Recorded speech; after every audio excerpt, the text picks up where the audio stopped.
Atos capítulo 2, sem sombra de dúvidas, o capítulo mais lido de Atos, mais conhecido. Temos mais músicas feitas sobre ele. Pode. Também, sem sombra de dúvidas, que tem mais heresias e interpretações erradas.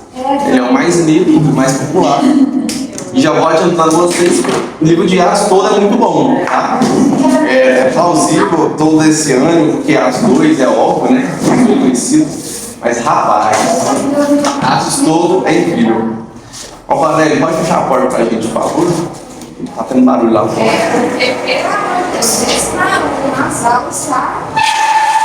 Tá insano, não tem que trabalhar as crianças, ficar lá no fundo lá não tem barulho. Mas eu acho que é mais para eles não fazerem barulho, né?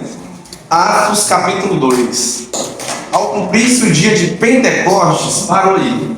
A gente conhece nossos queridos irmãos pentecostais, né? A igreja pentecostal tem como seu principal triunfo a igreja assembleia, nossos irmãos em Cristo. Não confunda os pentecostais com os neopentecostais, né? De novo, isso é os novos pentecostais. Os neopentecostais não são considerados nossos irmãos em Cristo. Por quê? Porque eles vendem salvação, eles vendem milagre, eles vendem um discurso falso de que venha servir a Jesus e todos os seus problemas estarão resolvidos.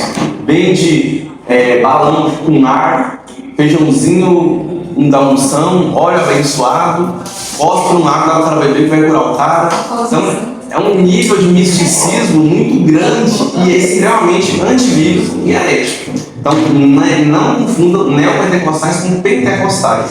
Os pentecostais têm esse nome por causa do avivamento da Rua Azusa, que foi quando começou a surgir o movimento pentecostal, certo? Inclusive parte daqui, viu? Igreja Batista, tá? Batistas, na maioria batistas ali, e nasce um grande avivamento pessoal. Então, isso é a ramificação que veio dos pentecostais, cuja Paixão Assembleia faz parte dela. Mas antes desse termo pentecostal ser utilizado nos dias de hoje, o termo Pentecostes existia muito antes. O que era o Pentecostes? O Pentecostes, que significa literalmente o 50º dia, isso é, o dia 50. Pentecostes era o dia 50. Pentecostes era uma festa judaica. Os judeus eles tinham 3 festas e o bom judeu ia nas 3 festas. Eles tinham que ir em 3 festas durante o ano. Certo? Das paz, a gente fechou a porta com o barulho. Eles tinham que ir em 3 festas durante o ano. A primeira festa que eles iam era a festa dos pães ázimos, ou ainda os pães sem fermento, né? Ou ainda a festa da Páscoa. E o Pentecostes acontecia 50 dias após a Páscoa. Por isso leva o nome de 50, né? Penta de 5. Então o dia 50º, isso é o dia 50 após a Páscoa. Essa festa de Pentecostes também era chamada de a festa das semanas. E por quê? Porque ela acontecia sempre 7 semanas após a Páscoa. Então teve a Páscoa aqui, comemorada hoje no sábado da Páscoa. Então, 7 semanas, e 7 vezes 7, cada semana tem 7 dias, dá 49. Como o dia comemorado é o dia 50, o Pentecostes sempre era comemorado no primeiro dia da semana, também conhecido como domingo. Então sim, o Espírito Santo do Senhor, quando ele desce até nós, na promessa de Cristo se cumpre, ele desce em domingo. O Pentecostes acontecia sempre em domingo, ok? Ele também é chamado de a festa da colheita, devido à época em que ela era comemorada e que tinha realmente, era uma época para muitas plantações, né, darem seus frutos, como a gente está, por exemplo, agora lembra do milho, né? Hoje foi pamonha, né? Ontem mesmo eu fui pamonha no 3º ano aí, da Ana, do Alex, estava na rua. Semana passada eu comi a pamonha da Assembleia, ela não gostou, não é possível. A pamonha não chegou, sua pai? Então, tem a época, e o dia de Pentecostes também era chamado de festa das primícias. Por que primícias? As primeiras coisas a serem colhidas. Então, festa da colheita, festa das primícias, e eu falei, e a festa dos 50 dias. Então esses eram os nomes da festa de Pentecostes. Então eles estavam ali reunidos, né, ao cumprir-se o dia de Pentecostes. É isso que fala aqui, ó, eles estavam todos reunidos no mesmo lugar. Eles estavam em um só corpo, estavam em comunhão. Essa expressão no mesmo lugar, ela traz a ideia no original grego de uma união mesmo. É tipo, não é só estar na mesma sala de aula, não é só você estar no mesmo ambiente de trabalho, ou até mesmo no mesmo ônibus que você. Não é isso. É realmente estar junto com você. É estar no mesmo lugar, no sentido de estar junto, unido, tá? Vivendo junto. Tem gente que mora junto e não está junto, de fato, entende? E esse estão juntos no mesmo lugar tem esse sentido, todos em um só propósito, em um só corpo, e brevemente em um só espírito também, né? O Espírito Santo está prestes a descer aqui. Então, a palavra Pentecostes vem da festa, certo? E aí os pentecostais são assim chamados devido à forma que eles acreditam nos dons espirituais, especialmente na maneira de tentar, de certa forma, repetir o Pentecostes. A gente tem muitas músicas, né? Que toda música tem nome de Atos 2, eu nunca vi. Se tem alguma, me mandem, tá? Me mandem nos atos, falando sério, sem nenhum tipo de ironia. Uma música que tem o nome de Atos 2 e que não tem nada teologicamente correto ali. Toda música que tem Atos 2 pede, inclusive tem o 2 metros, tem uma música, né, que ele fez, eu até ouvi ela, não estava vindo aqui antes de vir, que ele cita uma outra música em Atos 2, que ele fala: Espírito, Espírito que desce como fogo, vem com Pentecostes e faça algo novo. Cara, não vai acontecer isso. O Espírito Santo não vai vir com Pentecostes. Ele já veio. Isso é bobeira. É tipo falar assim: Jesus, venha, desce na terra e me salva. Não, ele já morreu por você, já salvou você, meu parceiro. É você que vai na cara. Aceite o sacrifício de Cristo. Ele já veio. Não faz sentido eu pedir: Jesus, desce aqui e nos salva. Morre por nós de novo. É a mesma coisa quando você pede: Espírito Santo, desce de novo. Aí vai: Espírito, enche-me de novo. Ou então faça algo novo. Tá? Você quer que Deus faça algo novo na sua vida? Então tá aqui um macete: não faça as mesmas coisas. Pronto. Espírito, vem. Você fica dependente de avivamentos. Não seja dependente de avivamentos. Entendam que avivamentos, manifestações sobrenaturais, é algo esporádico, é algo extraordinário, não é algo ordinário, não é uma rotina da igreja. Vai ter sempre isso. Isso vai acontecer quando Deus quiser, quando Ele quiser. Todo avivamento histórico da igreja foi seguido de um grande período de oração em conjunto. Todos. Jonathan Edwards, que o Vitor me presenteou com o livro dele, Jonathan Edwards, mesmo conhecido pelo seu grande avivamento na época, ele passava horas e horas, todos os dias orando. Esse é o segredo do avivamento. Se a igreja quer ver o avivamento, passe horas e horas orando. Vamos lembrar que depois Jesus morreu e ressuscitou, ele ficou 40 dias com os discípulos. Então o Pentecostes aconteceu 10 dias depois, que era 50 dias depois da Páscoa. Caso 9, né? Teve a ressurreição dele um dia, enfim.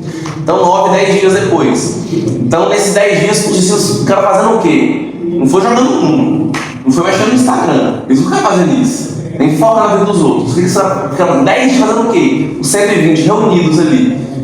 Reunidos em um só corpo. Orando, esperando cumprir a promessa de Jesus. Aguardando. E aí o maior avivamento que a igreja viveu, sem sombra de dúvida, foi esse. A descida do Espírito Santo, que foi única. Aí a pessoa ia falar assim: o Espírito Santo desceu de novo, mais 2 vezes.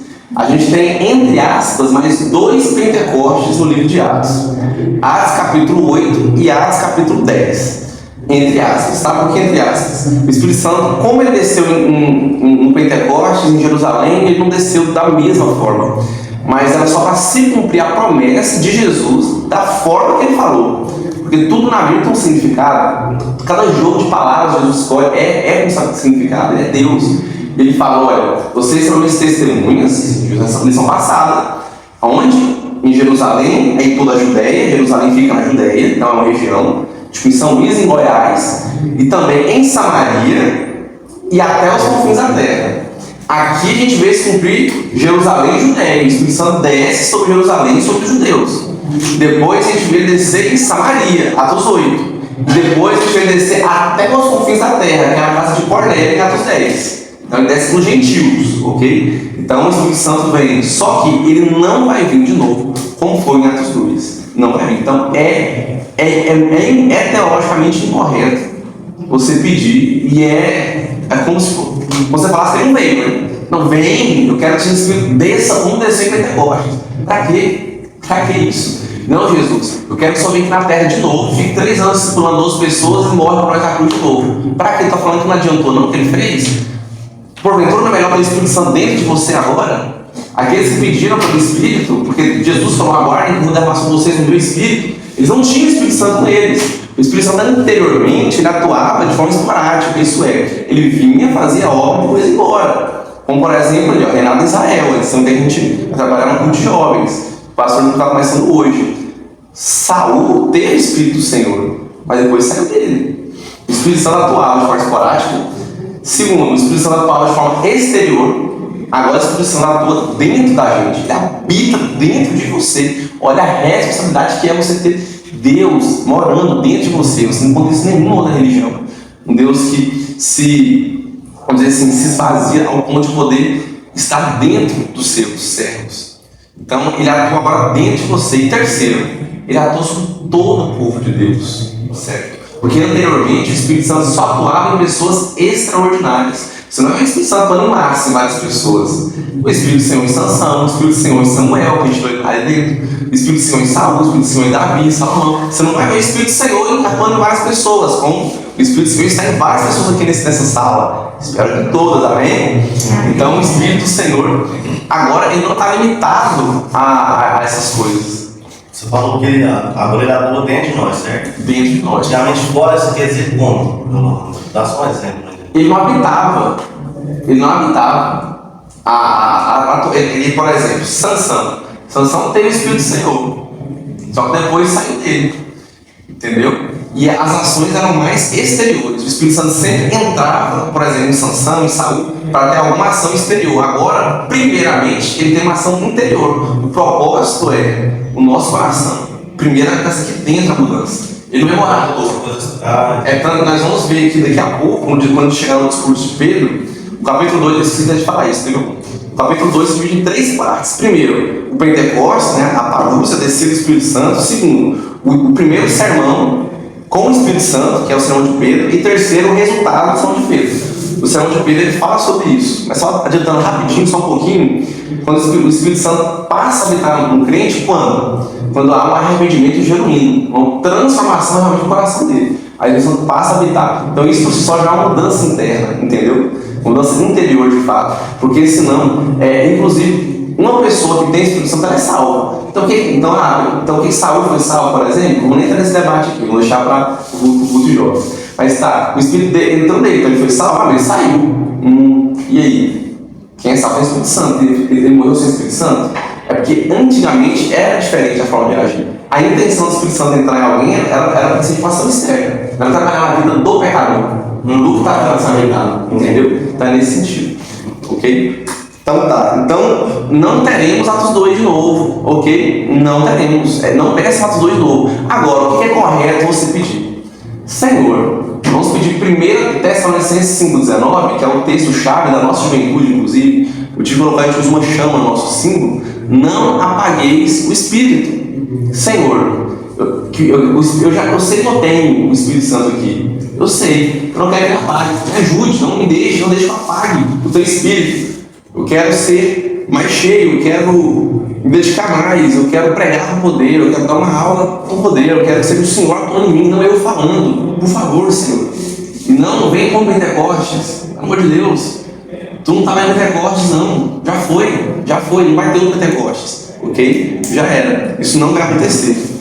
E se alguém vê, eu vou repetir, se alguém vê uma música que tem de Atos 2, que tem esse Atos 2, que tem uma que sem nada, pode falar pra mim, eu quero conhecer uma que a gente vai, não tem base em fazer uma música decente, um texto desse. Sempre está mais interpretado os negócios, é incrível. Enfim, de repente, eles estavam todos reunidos ali no dia de Pentecostes. O judeu que era piedoso, ele sempre ia a essas festas, todo judeu ia. De repente veio do céu um som como de um vento impetuoso, encheu toda a casa onde estavam assentados. Olha, não veio um vento, vamos ler de novo, veio som como de um vento. Então já é outra coisa que das músicas do povo fala, não veio vento. Veio o som de um vento. O som. Não foi um vento. Escutava o barulho do vento e não estava ventando nada. Ok? Era um som. Não era qualquer vento. Era um vento impetuoso. Isso é um vento agressivo. Um vento extremamente forte. Um vento incontrolável. Ok? Um vento devastador. Então, os caras não estavam vendo vento nenhum, mas veio o som de um vento. E não o som de qualquer vento. Não estava nem sentindo mesmo. Não estava nem sentindo o vento, mas estava ouvindo. Por que vento? A palavra grega para vento é a mesma palavra grega para espírito. É a palavra pneuma. Pneuma como se fosse pneumonia, literalmente. Daí que vem pneumonia. No português a gente usa atribuída a problemas respiratórios, que tem a ver com ar. Pneuma, a palavra grega para vento e para espírito, que é o sopro de Deus. A gente vê no hebraico a palavra ruach. Eu pronunciei errado, tem então. Mas enfim, ruach, só que tem um negocinho diferente no hebraico. Eu tô bem. Cara, quando você vê os caras lançando hebraico, só o saiu não ser mais certo, cara.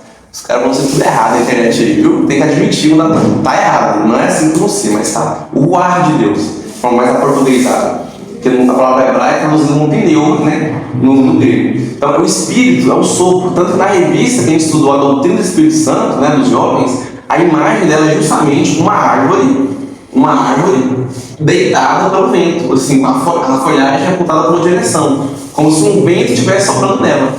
Por causa disso, em referência ao vento, ao pneuma. Então, o espírito, ele se manifesta com essa forma. Então quer dizer que esse vento que balança as folhas é o espírito. Não, estou falando isso. Por favor, entenda o que eu estou falando. É a mesma palavra, ela tem esse sentido, né, de sopro, de vento. Mas o Espírito Santo é Deus também, ok? O ruar, o sopro de Deus é Deus, o Espírito Santo é Deus também, ok? Então ele vem, então esse vento simboliza isso. A gente vê não somente o vento, mas também as chamas, com a analogia do Espírito Santo. Olha o versículo 3. E apareceram distribuídas entre eles línguas como de fogo, e pousou uma sobre cada um deles.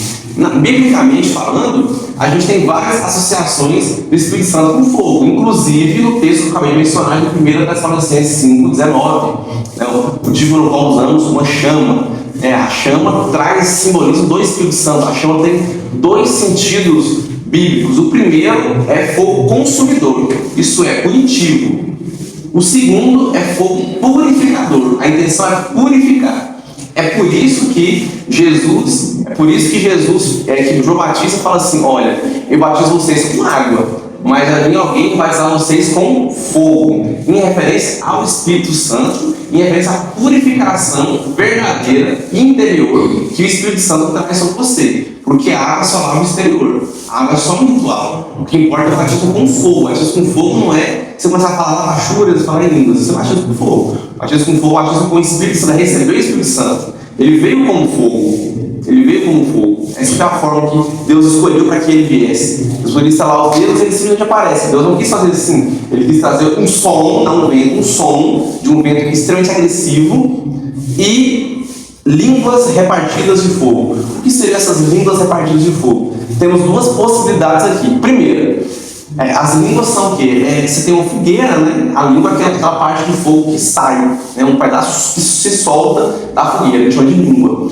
Então, primeira possibilidade, apareceram línguas na cabeça de cada um deles. Ou segunda possibilidade, apareceu um fogo só, gigante, e desse fogo foram começando a repartir várias línguas e assentando na cabeça deles. Não sabemos qual é a certa, se foi a primeira ou a segunda, apesar que eu sou mais tendencioso a acreditar na segunda, pela forma que o texto fala, né? Pela forma que o texto fala, que apareceram distribuídas. Então eu acho que eles apareceram depois foram distribuídas. É o que eu acho, eu vou bater o martelo, ok? E tanto faz, foi do primeiro jeito do segundo. O que importa aqui é o Espírito Santo do Senhor desceu e ele se manifestou em forma de fogo. E a gente usou verde e veio a cor da esperança. Como que dá para assim, entender que pousou foi na cabeça deles? Passando para os deles, mas o que seria na cabeça? Pousou foi na cabeça. Esse pousou sobre eles foi na cabeça. Em cima deles, né? Pousou sobre eles, em cima. Não tem como pousar tipo aqui, não está em cima. O único jeito de estar em cima é aqui, ó. Está assim na cabeça. Para ficar sobre, para ficar acima de você, tem que estar assim na sua cabeça.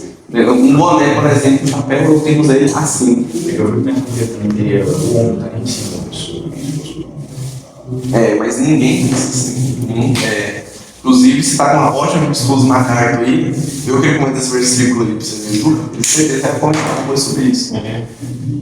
Sobre a descida. O que você vai contar, cara? Você tinha outra mão? Não. Ah, impressão. Ainda não. Com certeza. Vamos continuar. Isso aí, só perguntar mesmo. Bora lá. Se tiver alguma pergunta, Então, só parece, pode fazer no meio. Então, calma aí, vamos lá. Entendei. Quando João Batista fala em batizar com fogo, quer dizer que Jesus vinha para batizar por dentro, né? Para o Espírito Santo. Quer dizer que o batismo, ele é um fonte do batismo também, no estudo de Pedro, serão de Pedro. O batismo, tem pegar uma cronológica melhor que você vai pegando o contexto tudinho. Mas o batismo exterior era só um rito de lavar o corpo. Os judeus eles faziam isso, só que não o corpo inteiro. Não era comum lavar o corpo inteiro, tinha quem fazia isso. Mas era um rito por si só para limpar a sujeira dos gentios. Não, porque isso é muita dúvida, né? Quando o João Batista fala aquilo, né? Então, muitos pensam, tipo assim, se batismo com o Espírito Santo, com fogo, é aquilo que a gente representa em outros. E no caso, então, seriam dois batismos? Exatamente. Você fala que há um só corpo, um só batismo. Quando a Bíblia fala que há um só batismo, é esse batismo, não é esse amarelo. Isso não é um rito. Entendeu? É um rito. Mas é um rito importante, calma, não estou desmerecendo, vamos chegar lá. Vamos chegar no batismo, vamos trabalhar bem. Mas vamos lá. Então, o fogo, ele tem simbolismo do Espírito Santo, ok? Para mostrar o quê? Poder. Eles estão agora revestidos de poder. Todos ficaram cheios do Espírito Santo e passaram a falar em outras línguas, segundo o Espírito lhes concedia que falassem. O que a gente vê hoje em dia em muitas igrejas é que tem pessoas que falam em línguas, mas não parece ser segundo o Espírito lhe concede, parece que é segundo o que ele quer falar, ou segundo o que ele é obrigado a falar, segundo o que o meio dele obriga ele a falar. Essa é a verdade. Doe quem doer, essa é a verdade.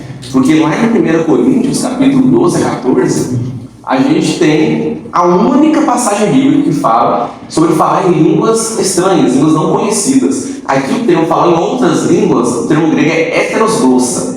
Isso é, línguas diferentes do que? Da sua língua materna. Somos brasileiros, então quem fala heterosglossa é pessoas que falam inglês, francês, espanhol, falam outras línguas, que não é a sua nativa, ok? Em toda a escritura a gente vai encontrar sempre o contexto de falar em línguas nesse sentido. Se a gente fala outras línguas, mas línguas conhecidas pelas pessoas. Só em 1 Coríntios, 12 a 14, Paulo dá uma pausa no capítulo 13 para falar que o amor é o dom supremo. Ele volta a falar de novo sobre o dom de línguas, dom de profecia. Lembrando que profecia não é predizer o futuro, profecia é você falar na palavra de Deus, você pregar o evangelho, você falar de Deus, isso é profecia. Então profecia não é você predizer o futuro, ok? No Novo Testamento, profecia não é isso, certo? Tá tudo bem aí, meninos?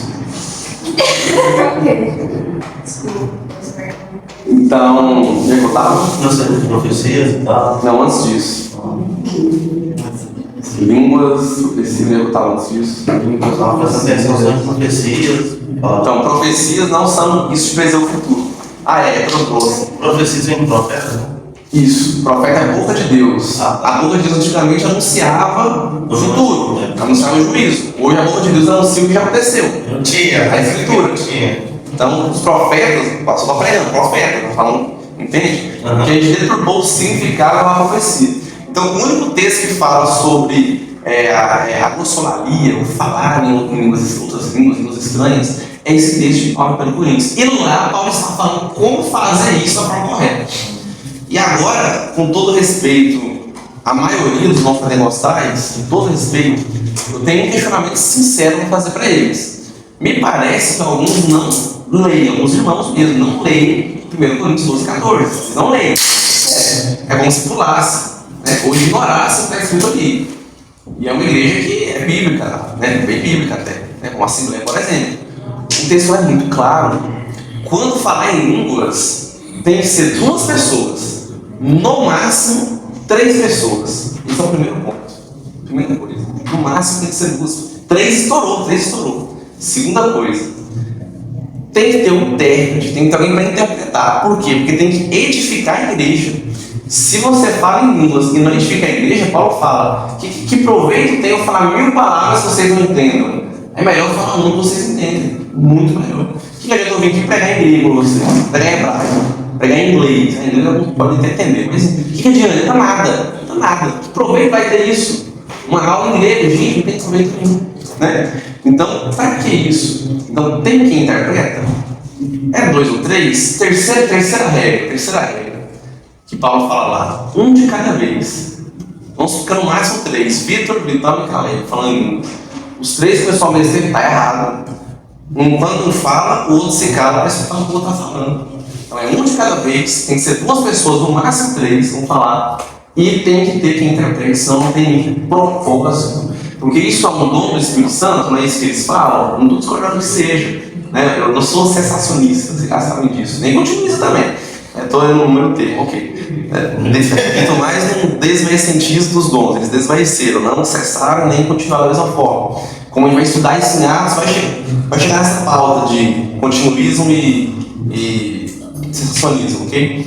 Mas dessa forma, não é dessa forma. Né? O dom de línguas não é dessa forma. Então eu pergunto, está correto? É o dom do Espírito Santo? É o dom do Espírito Santo, beleza. Então quem vai da forma que a Bíblia fala? Por que não tem um proveito para a igreja? Tem que ter proveito tem que ficar lá machuca desse forma. Não tem proveito nenhum nisso. Infelizmente não tem proveito nenhum nisso. Tem que ter um proveito. Perdeu muita linha. Todo dom, grave, todo dom do Espírito Santo é para edificação da igreja. Todo dom do Espírito Santo é para edificação da igreja. Deus não deu o dom do pastor ser pastor para ele pastorear ele mesmo. Deus me deu o dom de ensino para me ensinar a mim mesmo. Deus não te deu o dom de misericórdia para ter misericórdia de si mesmo. Deus te deu o dom de contribuir, você contribui você mesmo. Ele não te deu o dom de servir, você servir a você mesmo. Ele te deu o dom de falar em línguas, você fala em línguas para você mesmo. Todo dom é para a edificação da igreja. A igreja como um corpo. A gente tem a igreja aqui no primeiro versículo, quando fala que eles estavam todos reunidos em um só lugar. Todos aqui é quem? Os 120 discípulos que estavam com Jesus durante os 40 dias, né, no cenáculo. E aí, eles agora estavam todos reunidos em um só corpo. E agora o Espírito Santo desce em um só Espírito. O Espírito Santo te dá dom para edificar a igreja de Deus, o povo de Deus. A igreja não é isso aqui não, isso aqui é templo. Templo onde a igreja se reúne, ok? Você sozinho não é igreja. Igreja é onde está o povo de Deus reunido em seu nome, em comunhão e em um só Espírito. Isso é igreja.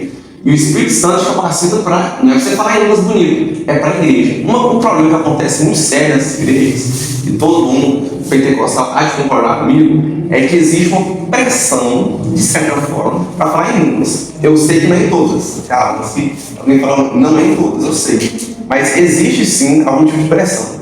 Porque é como se quem falasse em línguas tivesse um nível espiritual maior.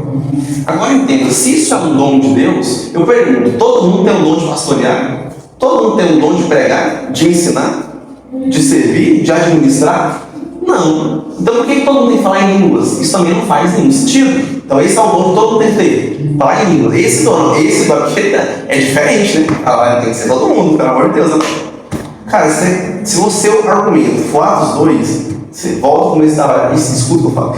Não vai acontecer as 2 de novo. Não vai acontecer as 2 de novo. Tem como acontecer as 2 de novo. Já era. É um evento único e marcante. Dividiu as eras. Agora, nesse exato momento, começa o Novo Testamento.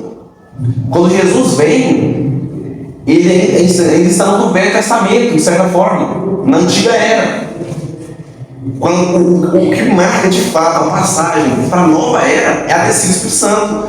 Jesus vem e ele transforma tudo e fala, agora peguem aí, eu preciso ir, vocês não querem que eu vou, mas eu tenho que ir, porque vai ser melhor assim. Não vai ter limitação geográfica mais. O meu Espírito vai vir sobre vocês e eu estar com vocês sempre, onde quer que vocês estejam. Isso vai ser melhor.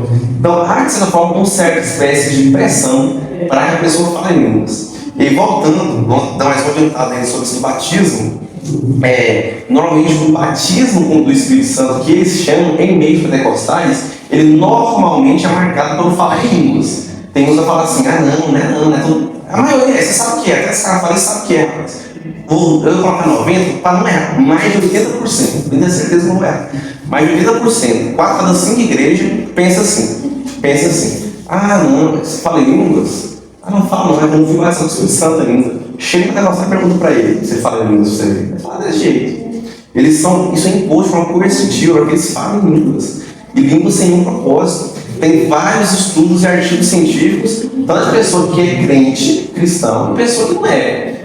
Mostrando que essa lalaria, narração deles, essa consolarias, de jeito de falar, que é uma língua desconhecida, que a fonética e a forma que elas são, isso é estudo linguístico, isso aqui eu não entendo nada disso, estou só falando resultado de alguns estudos científicos, eu não entendo nada disso, eu não sou perito em linguística, eu não sou, mas os caras que são peritos, eles estudaram e lançaram vários artigos disponíveis sobre isso, que aquilo lá não é uma língua conhecida, não é língua nenhuma, e que sempre possui algum tipo de fonema, né, parecido com o da sua língua natal. Isso é, o jeito que um brasileiro fala em línguas é diferente do jeito que o americano fala em línguas. É diferente que um francês fala em línguas. Por quê? Porque a gente fica condicionando. Tem pastor que ensina a falar em línguas, gente, pelo amor de Deus. Ah, você fala isso, não, faz isso. Ué, se o Espírito Santo, segundo o Espírito lhes concedia que falasse. Então, como assim? Que papo é esse? O cara não está falando em línguas, primeiro é Espírito Santo fazer falar em línguas, ué. Não é um cara que estava, não. Agora, então, como que é o falar em línguas correto? A gente vai ver isso aqui, como eu falei, falar em línguas conhecidas, a gente vai ler daqui para frente agora. Vamos ler lá? Ora, estavam habitando em Jerusalém judeus, homens piedosos de todas as nações debaixo do céu.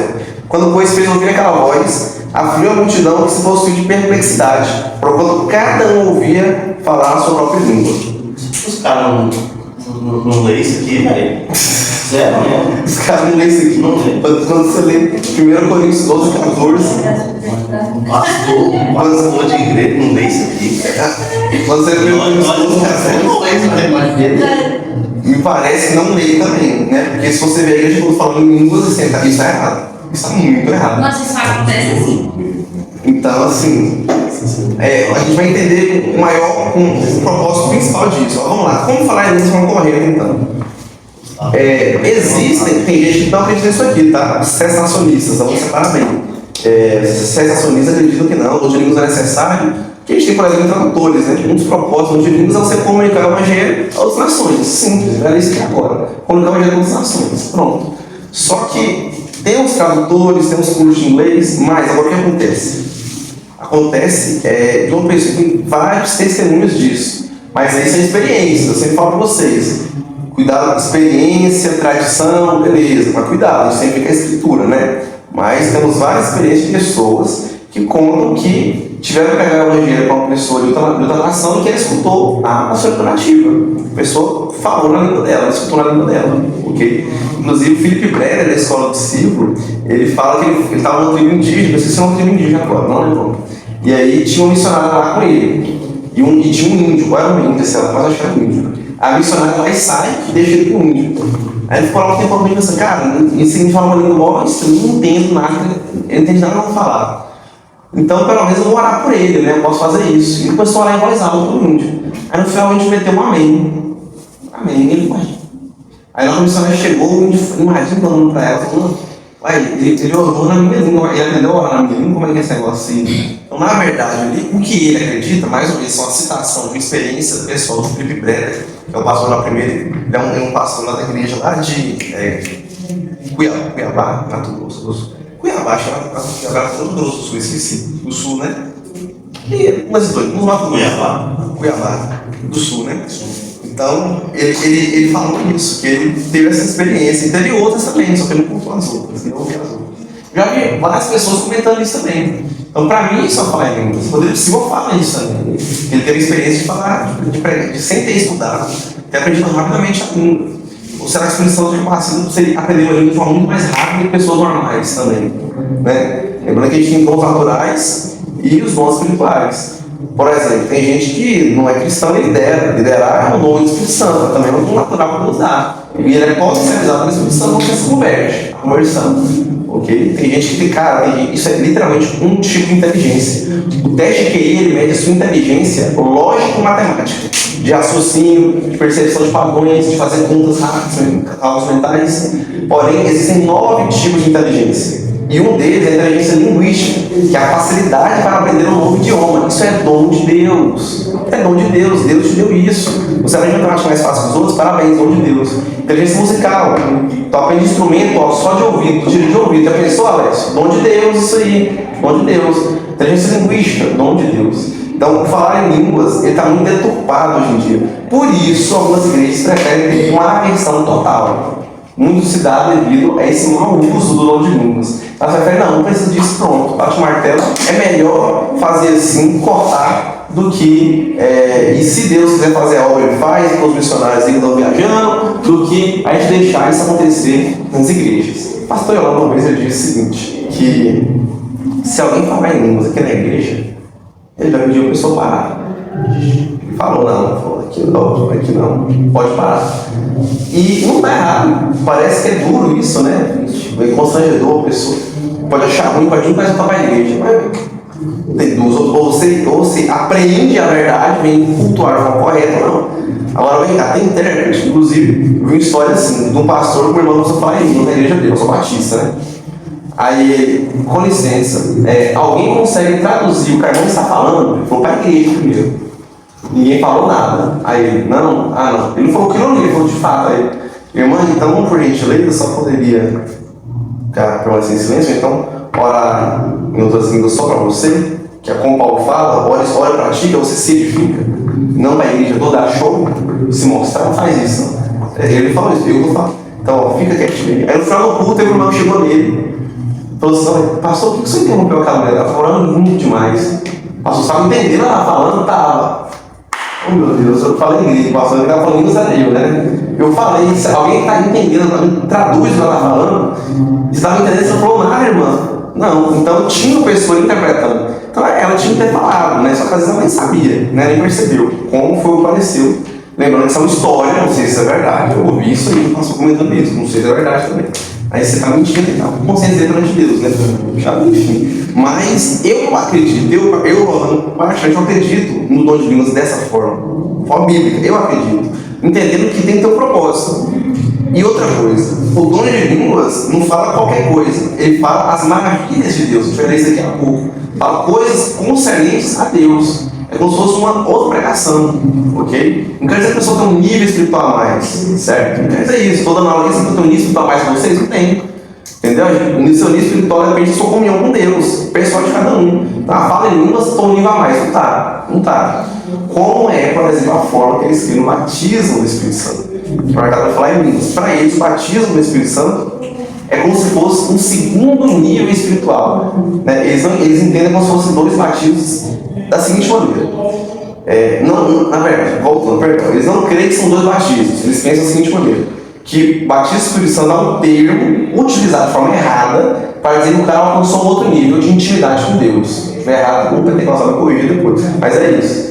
Pelo menos na igreja que eu era, pentecostal, era dois batismos, mas perguntava, não importa se você já tinha sido batizado na água, eu perguntava, você já foi batizado com o Espírito Santo? Ainda não? Porque o que é o ideal? Quem desce na água já foi batizado com o Espírito Santo.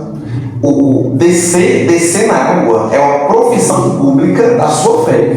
Que você realmente entendeu o mensagem do Evangelho, que o Espírito Santo já está em você, para você mostrar para o mundo, eu creio em Cristo. Então, batismo e confissão verbal. Você, olha, eu acredito realmente, eu tenho Espírito Santo. Isso é o descer em água, para confirmar isso. Você não depende do descer em água, você já recebeu antes, o ideal é isso. Entendeu? Mas na mentalidade, no meio pentecostais, o que acontece? Não, sendo dois batismos, né, de certa forma. Então, o batismo do Espírito Santo, ele te leva a um outro nível. É como se fosse um segundo nível espiritual. Assembleianos que são mais bíblicos, que estudam bastante a Bíblia, bastante, eles não chamam de dois batismos, né? Aí eles corrigem isso. E eles mesmos, alguns admitem e falam que não. Eu sei que é um termo utilizado e abre margem para as demais denominações chegar em cima e falar, mas é só um só batismo, amigão, e aí? Porque eles estão usando o termo batismo, então por quê? Se significa outra coisa, usa outro termo. Mas não é simples, pelo amor de Deus. Se significa outra coisa, usa outro termo. Pronto. Então, o batismo espiritual não é um nível a mais. Um nível de espiritualidade a mais você alcança dia após dia com Deus. Isso não precisa de um termo, não. Porque a Bíblia já fala, não apaguei de espírito. O termo para isso é fogo. O seu coração aceso. A Espírito Santo dentro de você queimando. É fogo. Então, aumente o fogo dentro de você. Você não precisa de um outro batismo para isso, não. Quando fala que não está cheio do Espírito Santo, não é rodar no manto, nem nada disso. Ele tem mais, você quer ter mais, você ter mais. Esse Não, bebê. é uma. Vou colocar essa aqui já. É você ter mais compreensão da palavra, você ter mais comunhão com Deus, com o Filho, está mais ali focado nele. Então é isso? Jesus não fala em línguas. Né?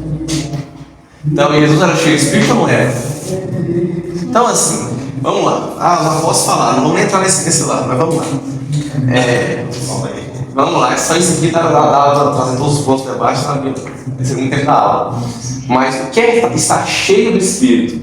Se para estar cheio do Espírito tem que falar em línguas, então você quer chegar em mim e falar que nenhuma igreja do Brasil está cheia de Espírito. Não tem nenhum membro, nenhuma igreja batista no Brasil cheio de Espírito. Não tem nenhum presbiteriano cheio de Espírito, não tem, porque eles não falam em línguas. Pelo amor de Deus, sério, muitas horas. Bobeiras a gente tem no dia de hoje, cara. Não dá, entendeu? Então, o que é estar cheio de Espírito? Você vai em comunhão com Deus. Jesus dá um exemplo. Em vários momentos na história, Jesus, enquanto em seu período aqui, Jesus se retira. Isso é, ele fica sozinho. E tem momentos de espiritualidade a sós com Deus. Momentos a sós. Ele ora, ele jejuma, ele fica 40 dias no deserto, ele fica sozinho. E ao mesmo tempo ele tem os momentos de comunhão também. Tem gente com pessoa cheia do Espírito. Primeira coisa, ela busca a Deus sozinha. Segunda, ela busca a Deus em comunhão com os crentes, conforme Jesus ensinou, conforme eles estão aqui.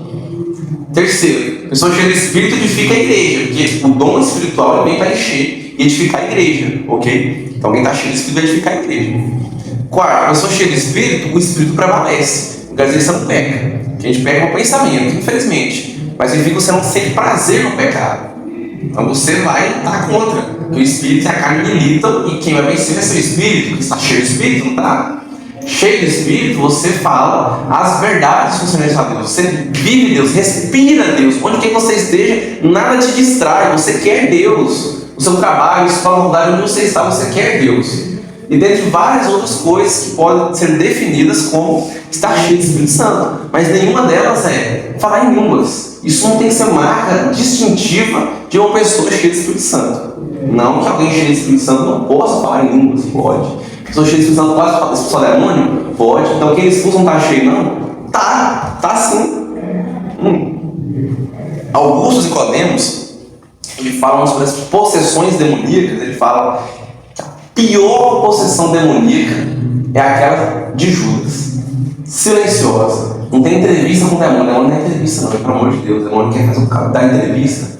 Não. Eu não gosto de crente oferta na igreja. Eu não gosto de crente vir na igreja. O demônio vai ensinar, faça coisa que eu não gosto. Não vai, pelo amor de Deus. Gente, vocês acham?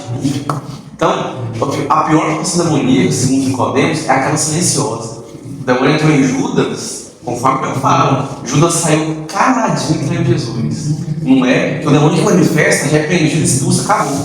E o demônio calado. Quantas pessoas estão endemoniadas, articulando jogadas políticas, né? E sujas, manipulações, tramando puxar o cabelo do outro. Quantas vezes a gente não vê isso? Então, temos muitas possessões demoníacas silenciosas. Da mesma forma, nós temos pessoas cheias de Espírito que também não são extravagosas. Uai, quantos conselhos você não deve ter recebido de alguém que provavelmente está cheio de Espírito Santo, né? Vamos falar quando você vai pedir um conselho de pastor, o pastor tem que falar em outra língua, o conselho ser cheio de Espírito. Não tem que ser, não tem que ser. E eu estou ironizando em muitos momentos aqui, onde línguas, né, dessa forma, porque, gente, é muito mais interpretável. E a pergunta que eu faço, eu vou repetir o cara que fez, não lê não, tem cabimento, não leu não tem como. Não leu Atos 2 direito não, é sério. O que eu vou ler em Atos 2, gente? Você sabe só que você ouviu nas músicas, que você fosse estar no sal. Se você sabe só que você ouviu nas músicas, me desculpa. Não foi nem vento, foi um som do vento. A gente cresce ouvindo som do vento, foi. Então, é muito mais interpretável. Ok? Acho que é a revista, ok? Aqui estavam habitando em Jerusalém judeus que eram homens piedosos de todas as nações. Isso é, judeus que eles muito provavelmente, sim, não eram nem prosélitos. O que é um prosélito? Um judeu que acabou de entrar no judaísmo. Judeu não nascido judeu, ok? Um gentil convertido, recém-convertido. Por causa desses homens piedosos, eram pessoas que eram simpatizantes com o judaísmo, de todas as nações. Pessoas que, vamos dizer, um católico não praticante, um judeu não praticante, entendeu? Mas aqui era bem praticante, porque para ser judeu você tinha que ser circuncidado, guardar o sábado e participar das 3 festas anuais, que eram essas 3 que eu mencionei aqui no começo da lição. Então, eles iam às festas, né? Então, eles eram os homens piedosos. Versículo 6. Cada um ouvia falar a sua própria língua. Então, aqui, alguns teólogos questionam se o milagre é eu falar em outra língua ou você ouvir na sua própria língua. Porque o versículo fala que eles ouviram na sua própria língua. Porém, isso aqui nem cabe o debate, pelo amor de Deus. Não cabe. Parece, pelo menos, não cabe. Por quê? Porque se eu falar que é você que está ouvindo, o milagre está sendo em você, então o Espírito Santo vem sobre você, não sobre mim. Então, se o Espírito Santo está em mim, é eu que estou falando em outra língua. Ok? Então, é porque eles falam dessa forma, isso é uma narrativa. Temos que interpretar narrativa como narrativa. Eles estão falando do ponto de vista deles. Tem aqui um espanhol, um português, um espanhol, né, um francês, um alemão, um russo, um chinês, um japonês, todo mundo ouvindo português. Porque eu, quando eu falo, sai na língua mãe deles. Porque o Espírito me concedeu isso. Entende? Isso foi o dom de línguas aqui. Então o milagre está em quem fala. Versículo 7. Estavam, pois, atônitos e se admiravam, dizendo: vede, não são porventura galileus todos esses aí que estão falando? E não se assustem, meninos. Nós vamos ver muitos sinais miraculosos aqui no livro de Atos. Muitos. Toda vez que o Espírito Santo vem, cara, é magnífico, né? Atos 8, Atos 10 e várias outras passagens. Por que era necessário que isso acontecesse? Primeiramente, para provar que é o Espírito de Deus. Para mostrar que a promessa de Jesus se cumpriu. João, ele coloca 7 sinais miraculosos de Jesus para provar que Jesus era o Messias. Se Jesus vem, fala que é o Messias e não ressuscita Lázaro, não cura um paralítico, não cura um cego de nascença, não expulsa os demônios, se Jesus não faz o que fez, não multiplica pão e peixe, não anda sobre as águas, os judeus estariam certos e crucificavam. Ele seria só mais um que falou que era o Messias e não era. Os judeus estavam preparados para isso. Jesus não foi o primeiro a falar que era o Messias, e nem será o último, né? Porque para eles o Messias não veio, mas só um é o Messias. Esse um é Jesus, ele provou que é o Messias e eles não acreditaram. Lembrando que o propósito também de Atos é justamente mostrar isso, porque Jesus continuou a fazer através do Espírito Santo. São Atos 2 Espírito Santo, um dos apóstolos, né? Você lembra bem disso? Só 2 apóstolos sem destaque, Pedro e Paulo, enfim. Pedro, a gente está na sessão de Pedro, capítulo 12, 13 para frente, sessão de Paulo, ok? Então, esse é o propósito, mostrar que Jesus é Deus. Então, o Espírito Santo ele vem para mostrar. Vocês viram que eles ficaram perplexos, atônitos? O que está acontecendo? Depois Pedro vem com um sermão para aqueles. 3.000 pessoas são convertidas. Eles viram. Parece que antigamente Deus fazia tanto sinal miraculoso, era tanta coisa, hoje em dia não acontece nada, né? Tá frio, não sei o quê. Meu parceiro, vem cá, você tá ligado que no Antigo Testamento, às vezes de um versículo pro outro tem anos de história, você tá ligado nisso? Aí você só lê as partes do milagre, né? Aí você tem essa impressão que só tinha milagre. Isso aí, um ano foi mar vermelho abrindo, não foi assim. No deserto lá no Egito, por 40 anos. 40 anos, você não demora 40 anos para ver isso, né? Você não demora. Inclusive no próprio livro de Atos tem versículos que passam meses, passam anos também. Tem uma parte aí que o Lucas vai narrar, passou 3 anos, Paulo chegou na cidade e tal, ficou lá 3 anos, pronto, próximo. É isso. Então passa muito tempo de um versículo para o outro, ok? Quantas vezes você acha que Deus apareceu para parar e conversou com ele? A sua vida todo dia? Deus assim, aparecia e falava? Todo dia a sarça pegava fogo quando Deus falava com Moisés? Todo dia Moisés estava no Monte Sinai? Vendo a glória de Deus? Era todo dia? Não era todo dia. Até na vida desses caras, que parece que era toda hora, era algo extraordinário, era algo esporádico, era algo que ia acontecer sempre, recorrente, ok? E eu vejo isso aqui também no dia de Atos. Hoje em dia não acontece. Acontece, mas nós não devemos estar esperando que todo acampamento de Carnaval da Jubar seja uma metanoia. Metanoia aconteceu, foi ótimo, excelente. Metanoia é metanoia, soma foi soma, siga-me é siga-me, cada acampamento é cada acampamento, ok? O que vai ser uma metanoia é algo fora da curva, não é algo para ser todo acampamento. Muitas pessoas foram ano passado no som em busca de uma metanoia, de um acampamento de sentir a verdade de Deus daquela forma de novo e tal. Teve gente que não adiantou nada, teve gente que estava lá e não mudou de vida, não teve encontro com Cristo. Como a gente vai ver pessoas aqui dessa forma? mesmo vendo o agir sobrenatural de Deus, mesmo ouvindo o som do vento impetuoso, vendo as línguas de fogo, vendo os caras que fazem sua própria língua, eles preferem duvidar do que acreditar, conforme já veio no versículo 13. Mas uma coisa vocês vão estar atentos, além de todos esses sinais: esses caras são galileus. Não, tá de brincadeira. Se fosse um romano falando, se fosse um helenista, um grego decente, estudioso, eu acreditaria. Mas um galileu falando, imagina uma região do Brasil, uma parte que não tem muito estudo, não tem muito desenvolvimento, que seria estranho se você vê ele falando em russo, alemão, japonês, mandarim. Imagine. É tipo isso, não, galileus, incultos, indoutos, iletrados. Os caras são analfabetos, cara. A maioria das pessoas eram analfabetos. Como que esse bando de analfabetos estão falando outras línguas? Não tem como. Então, isso era mais uma evidência que o que eles estavam fazendo era algo que vinha de Deus. Era um dom sobrenatural, porque eles não eram capazes de aprender, eles sabiam falar a sua própria língua direito. Sabia nem ler sua própria língua, imagina falar em outra língua. E naquela época você não tinha um curso de inglês que está aparecendo toda hora para mim, ainda mais eu falando agora, e algoritmo. A cada vídeo do YouTube que você vê aparece uma propaganda de vídeo em inglês. A cada story, se você pula 3 stories, vem lá. Quer aprender inglês? Muito fácil. Tem uma aula que toda aparece para mim, que é cantando no Linkin Park. I can't feel. Tá vendo? Aí tem 3 tipos de não sei o que. Foi um jeito legal, é uma loura, né? Foi um jeito legal de explicar até, inclusive. Obrigado, eu faço curso de inglês. Eu ter feito ano passado, hoje em dia não faço isso mais não, obrigado. Mas assim, não tinha isso na época não, a nossa praça não tinha isso, né? Era difícil aprender a própria língua, ler e a própria língua. Imagina outras línguas. Então esses caras da Galileia, então não faz sentido, esse negócio está errado. Olha o versículo 8. Como ouvimos falar a sua própria língua materna? E aqui a gente vai agora uma lista de 15 nações que são listadas a partir do verso 9. Somos partos, medos, elamitas, naturais da Mesopotâmia, Judéia, Capadócia, Ponto e Ásia, Frígia, Panfilha, Egito, regiões da Líbia, as mediações de Cirene e romanos que aqui residem, tanto judeus como prosélitos, cretenses e arábicos. Como ouvimos falar em nossas próprias línguas as grandezas de Deus? Porque eles estavam escutando ele falar em línguas, não é uma questão do Vasco, não. Era grandezas de Deus, não era coisas aleatórias. Era grandezas de Deus. Não era indireto para ninguém, não. Era grandezas de Deus. Era isso. O Espírito Santo capacita para falar grandezas de Deus. Ok? E aqui, nessa lista, não vou passar muito tempo nela, primeiro ele cita várias regiões que são do Império Romano, província do Império Romano. Depois ele vai pegando por região. Até chegar no final, ele mete os cretenses e arábicos. Creta era uma ilha, né? É uma ilha, aliás, da Grécia, né? Que ela fica, se eu não me engano, a leste, mais ao lado leste. Né? Então, ele no mapa aqui fica mais para cá. E a Arábia fica mais para lá, mais ao leste. Ok? Então, aqui ele cita, eles mencionam as regiões meio que em ordem, e depois do nada eles citam meio que 2 extremos, 2 lugares bem distantes mesmo.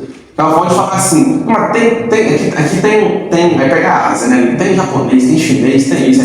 Aí pega a Europa, aí tem alemão, tem russo, tem francês, aí pega a América, tem colombiano, tem venezuelano, tem americano, tem canadense, e tem gente do Polo Norte para o Sul. É tipo isso. Pô, aí pega a gente 2 extremos assim, tá? Poder falar assim: tem gente no mundo todo. Esse é um propósito dessa fala. Falar assim: tem gente em todo lugar. E nem sempre a gente fala todo mundo, a gente quer dizer todo mundo, certo? Nem sempre. Ah, mas você não vai não jogar bola hoje não? 10h30 tem futebol, todo mundo vai, não vai, né? Não cabe nem senão estou na quadra. A gente fala todo mundo o quê? O nosso todo mundo, né? Todo mundo da juventude São Luís está indo para ter um fute, né? Os adultos estão indo para ter um fute também. Meu pai joga bola também, tá lá de Charles, tem lá. Aí tem um fute, então te chama. Então, todo mundo, nem sempre de todo mundo. E o propósito é mostrar que tem representantes de todas as nações, isso é um propósito. O Evangelho tem que ser levado para todas as nações. O objetivo do Falar em Línguas aqui é justamente isso. É impossível você não pensar no paralelo que a gente tem de Atos 2 com Gênesis, quando tem o episódio do Torre de Babel, certo? O que aconteceu no Torre de Babel? Lá todo mundo falava uma língua só. Quiseram fazer uma torre, né? Teve ideia errada. Deus, então, dividiu as línguas. Agora cada um não conseguia entender o que o outro falava. E aí, por natureza, as pessoas vão se dividindo, foram se dividindo em grupos que falavam a mesma língua. E daí vem as divisões étnicas, né? Que foi esperando para regiões, enfim. Então, aqui é o contrário. Era uma língua que dividia em várias, e que Deus está pegando tudo e colocando uma língua só. Porque o que é falar a mesma língua? A gente até usa essa expressão fora do sentido literal, como expressão. O que é a expressão falar a mesma língua? Falando, você não está entendendo. Não está falando a mesma língua. Eu falo uma coisa, você fala outra. Casal tem que falar a mesma língua, né? Como é ruim quando um casal fala uma coisa, o marido fala uma coisa, a esposa vai e fala outra. Temos que falar a mesma língua com a juventude. Eu falo uma coisa, o outro fala outra, eu sou presidente para o vice. A gente tem que falar a mesma língua, não tem como falar a mesma língua. Mas não só nesse sentido de estar falando no mesmo sentido, mas também de uma literal, falar a mesma língua literalmente, falar o mesmo português. Porque se eu sou compreendido, é como se eu estivesse falando essa língua. Se tem um tradutor aqui, pronto. Hoje em dia no Instagram, nos comentários, tem como você traduzir os comentários. Abre tradução, pronto.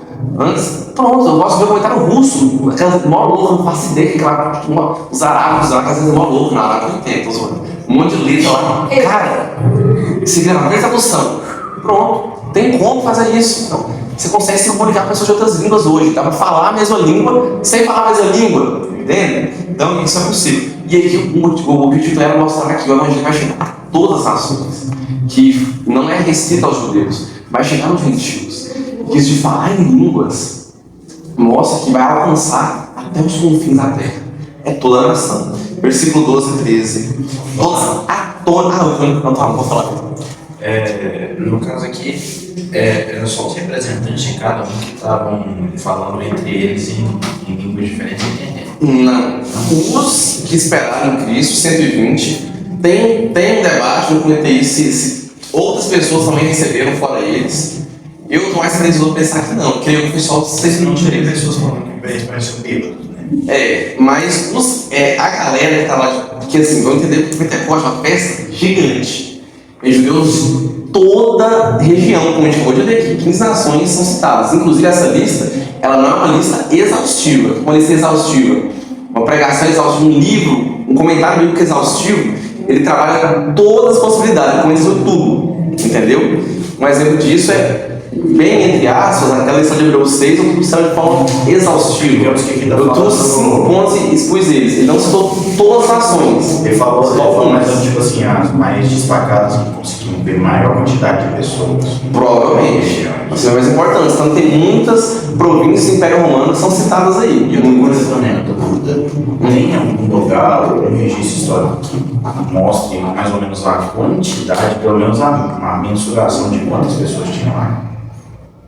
Eu não sei, eu não vi isso em lugar nenhum, mas então tinha.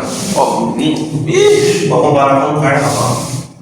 Vamos comparar o carnaval. Inclusive eu vi um cara comentando sobre isso. Ele falou assim, entre aspas, parênteses e colchetes, ele falou. Todo respeito. É tipo um carnaval, é tipo isso. Em quantidade de pessoas. Cara, eu imagino milhares e milhares e milhares de pessoas. Não tem muita gente, entende? Cara, só os judeus que estavam ali davam. Então assim, milhares e milhares e milhares de pessoas. A gente, para ter uma noção, a gente tem um registro, né, das tribos de Israel na época da guerra, que de uma casa tinha 100 e tantos mil, de outra tinha 80 e tantos mil, né, no livro de Juízes. Mas imagina nessa época aí, entende? Eles não estavam em tanta guerra assim, procriou mais, judeu em outras regiões, milhões de pessoas. Então foi só representante, foi uma certa quantidade de pessoas que falou, só que todo mundo ouvia. Todo mundo ouvia. Até os totalmente. Ouvia, porque o dom, como eu falei, não está no você ouvir na sua língua, está na pessoa que está falando na sua língua. Então todo mundo estava ali e ouvia, todo mundo viu esse sinal. Ele não foi restrito, literalmente.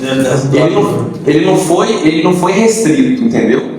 Todo mundo estava ali perto. Então deixa uma atenção. O que esses caras falam? Vai. Do nada, imagina o seguinte: um monte de japonês conversando, você não entende nada, né? Aí do nada você fala, eu tô entendendo agora. Que papo é esse? Espera aí, eu vou chegando. Aí as pessoas ficam atônitas, isso é perplexas, coisas assim. Então efetivamente foi estupefato, foi um pessoal pequeno, aí o pessoal foi passando perto, chegando e foi. Não, o pessoal tava perto. É uma festa, tipo assim, um carnaval de teatro. Foi chegando mais e. Foi chegando mais. Foi tendo um montinho. E aí eles se aproveitam desse monte, né? Sabiamente a vida que agora, vamos passar para a próxima etapa. Ok? Ok, mas rapaz, não vai trabalhar tudo não. Não dá tempo. Vamos deixar pra Estourar de novo. toda semana. Vamos estourar de novo, né? Cancela o fute até medida, né? Também, né? Então, assim, essa lista vai ser exaustiva, não traz todas as nações, entendeu? Traz algumas para simbolizar que tinha um todo ali. A gente vários locais, certo? E eles estavam falando em línguas, ouvindo, né? Que o Espírito Santo desceu sobre eles. Todos aqueles que o Espírito Santo apareceu, né? As línguas de fogo sobre a cabeça deles, eles falaram, né? E todo mundo escutava na sua própria língua materna. E esse foi um milagre que aconteceu em Pentecostes. Ok? Foi, Vitor? Todos atônitos e perplexos se interpelavam uns aos outros. O que isso quer dizer? Os caras estão falando, tá, mas e aí? O que isso significa? E aí? Aí, versículo 13. Outros, porém, zombando, diziam: estão embriagados. Olha, tem gente que Deus pode dar um fogo pro céu aqui agora. Deus, o Senhor existe? Ele pode escrever sim, com fogo, sim. Não vão acreditar em Deus. É macumba, né? É macumba. Eu tô bêbado, você trocou minha água. Alguma coisa não tá errado, cara. Tá errado. Isso aqui é uma ilusão. Você usou algum drone, alguma coisa, não sei. Eu não acredito. Ele vai ficar sendo justificativo. Deus, escreve no céu se tu existe. Aí aparece um raio assim, ó. S-I-M, sim, eu existo. Não acredito. Cara, então. Eu lembro do texto de ontem sem acreditar. De Ló. Ah, de novo. Eu venho, não acredito. Vivendo, não acredito. Agora, imagine isso. Tem gente que pode ver a pessoa falar em outra língua, pode ver um morto ressuscitar, pode ver Jesus andar sobre as águas, que ainda assim não vai acreditar. Não vai acreditar. Posso falar uma vez, cara? Se antigamente o povo viu, não acreditou, hoje em dia é muito mais difícil de falar. Hoje em dia, exatamente. A ideia é o quê? Hoje em dia a gente tem Espírito Santo. A ideia é que eles creem a partir de ver a nossa comunhão. A partir do pão, a gente vai ver aqui também, semana bem tarde agora. Através do amor, que a principal característica do discípulo de Jesus é o amor. Quem segue Jesus ama. Quem é igreja ama. Quem tem Espírito Santo, sou cheio de Espírito Santo. É cheio de Espírito Santo, você ama. Se você não ama, você não é cheio de Espírito Santo. Quem é cheio de Espírito Santo ama. Né? Então, essa é a marca que se sentiu através do amor, falar, tá diferente esse amor, será que Deus existe mesmo? Ninguém morreria por mentira, né? Quando vê os discípulos sendo mártires, fala mártires significa testemunha, então testemunhando para dar o próprio sangue, sua morte, que Jesus realmente ressuscitou dos mortos. Então, sejam cheios do Espírito Santo, amem e não sejam incrédulos como esse aqui. Entendam que nem todos vão acreditar. Agora, eu não estou falando para vocês desistirem de alguns. Pessoas que são incrédulas, mas elas realmente podem se converter. Você faz a sua parte. Eu estou falando para vocês não desanimarem, porque nem todos vão acreditar. Tem gente que nem precisa acreditar, imagina agora. Lembrando que nós não devemos ser dependentes de sinais miraculosos para crer. Ora, você viu e creu, Tomé? Parabéns. Bem-aventurados que não viram e creram. Eu estou falando de nós. Então, deve ser massa demais, porque naquela época, ver o mar vermelho se abrir, ver o maná cair do céu. Você tá xingando Deus, rapaz. Só 2 que não cometidos. Se tivesse lá, você tá bravo. Quando a gente era escravo, não comia carne. Não, mas. Ou foi massa demais quando Elias mandou fogo do céu, nem consumiu. Você nem tava pra assistir. Estavam só os profetas lá, você não ia ver isso, não. E achava todo dia um foguinho caindo do céu, era todo dia um mar abrindo. Não era assim, não. Não, mas deve ter sido muito massa ter comido com Jesus. Realmente, comer com Jesus. Só que o próprio Cristo fala que o melhor vai ser o Espírito Santo quem é. Vai ser melhor ainda. Então, melhor, e realmente temos Deus aqui em nós, né? Eu vi então um vídeo sobre isso. O vídeo está errado, de certa forma, vou explicar um pouquinho, mas a mensagem do vídeo está. A Kelly até comentou comigo sobre esse vídeo, ela viu ele também. Ela comentou no EBD aqui, inclusive, no passado. Olha, um cara chegou e disse, falou como que era conviver com Cristo. Aí você fala, como que era ter o Espírito Santo dentro de você? Aí tipo assim, a ideia é legal, que realmente o Espírito Santo com a gente é magnífico. Mas os discípulos tiveram o Espírito Santo, gente. Foi difícil isso aqui, tá? Então assim, se eles virassem do Antigo Testamento, até que vai, né? Mas pegar os caras que viveram a transição, que tiveram o melhor dos dois mundos, Jesus e o Espírito Santo, aí não dá, né? Aí não dá, parceiro. Mas depois tem a ideia do mesmo, ok? Então a gente vai acreditar. E aí Pedro agora se levanta e vai usar uma argumentação fantástica, cabulosa. O sermão de Pedro se divide em 3 partes. A primeira parte é ele provando que eles não estão bêbados. Então, eles não estão bêbados. Vocês estão querendo descredibilizar o milagre de Deus. Eles não estão bêbados. Versículo 14. Então se levantou Pedro com os 11. Os 11 quem? Com os apóstolos, mais Pedro, 12, né? Contando Matias. Ah, Matias não é apóstolo não. Outro apóstolo é Paulo. É apóstolo sim, está escrito aqui. A gente viu isso na lição passada, estão vendo isso aqui de novo agora. Pedro mais 11 dá 11? Não dá. 1 mais 11 é quanto? Pois é, 12. Matias é apóstolo sim. Depois foi uma apóstolo. Beleza. Ele se levantou, não é literalmente só se levantar. Né? Não é só isso. Ah, Pedro se levantou, não. Ele levantou a voz para falar: ei, povo, olha, varão judeu, todos os habitantes, ouçam. Ele fez isso, ele se levantou e ergueu a sua voz. O sermão de Pedro, aqui, se você ler ele, tu gasta nem 2 minutos. Falei. Aí eu te pergunto: Pedro, foi 2 minutos que ele falou? Não foi 2 minutos que ele falou. Obviamente, todos os sermões que nós temos registrados na Bíblia, inclusive no livro de Atos, são um resumo do sermão original, certo? Então aqui a gente tem uma resumação de Pedro. O sermão dele durou muito tempo, naquela época o povo escutava horas e horas e pedia mais. Hoje em dia você fala 15 minutos, pessoa cansa, né? Claro que a gente tem um limite, sempre falei para vocês, nós vamos ficar aqui 2 horas, dependendo que alguns conseguiriam ficar aqui até 11 horas, né? Para eles terminarem o livro de Atos. Mas aí fica cansativo. Né? 30 minutos é o mínimo que alguém tem que aguentar, na minha visão. 30 minutos é o mínimo. É o mínimo. Depende de quem está explicando. Também, isso é verdade. Depende da qualidade da aula, né? Realmente, eu concordo. Dá uma pausa. Se for uma aula, de fato. Dá uma pausa, volta. Assim, a gente tem pouco tempo, a gente fica fazendo pausa, mas 1 hora nós estamos trancados. 30 é o mínimo, e 1 hora nós estamos trancados. A gente faz isso na escola, na faculdade, tá? A faculdade você tá, mano. Na faculdade você pega a aula binária ali, é 1h30, seguida. Você não para não, tome o conteúdo, chega o conteúdo do exercício. Então, até 1 hora não tem porquê. A gente fica em média, a gente acaba precisando um pouco de tempo para fazer a lição, 1h15, 1h20 às vezes, tá? Não tem papo. Vocês acostumaram, né? Os meninos que vêm agora, a gente vê que eles sentem um pouco mais, eles chegaram por último. A Bia mesmo antes, a Bia hoje tem a nota, ela se chama na catraca, sabe de tudo. Então, no começo é realmente mais difícil, é costume, e realmente a qualidade da aula manda muito, obviamente. A qualidade da aula manda muito. Mas aqui Pedro faz um esforço longo, que é resumido. Esse sermão de Pedro, ele está numa lista de aproximadamente 30 sermões que são registrados no livro de Atos. Os quais o mais longo é o sermão de Estevão, eu vi isso em Atos capítulo 7. Ou eles são grandes, vai ser Atos 7. Você tá doido, é o maior capítulo de Atos. Tem um pequenininho antes e tem esse gigante depois. E sermões de Pedro listados aqui, agora eu me esqueci, perdão, por dor de memória. Não sei se são 3 de Pedro ou mais, não me lembro, não passo de 10 não. Mas tem vários sermões de Pedro registrados aqui. Na casa de Cornélio é um dos mais famosos sermões de Pedro, e esse, né, no Pentecostes. Ele fala: olha, varões judeus de toda a distância de Jerusalém, tomai conhecimento disso e tentar essas palavras. Preste atenção no que eu vou falar, porque não é eu falar, Deus está falando aqui, não. Preste atenção. Esses homens não estão embriagados, como vinhos pensando, sendo essa a 3ª hora do dia. A 3ª hora na NVI, né, Alessia, vai 9 da manhã, né? Já traduzindo para nós, né? 3ª hora é 9 da manhã, pode falar. Aqui ainda tem uma breve anotação que coloca aqui em grego. Estai, ainda na 3ª hora do dia.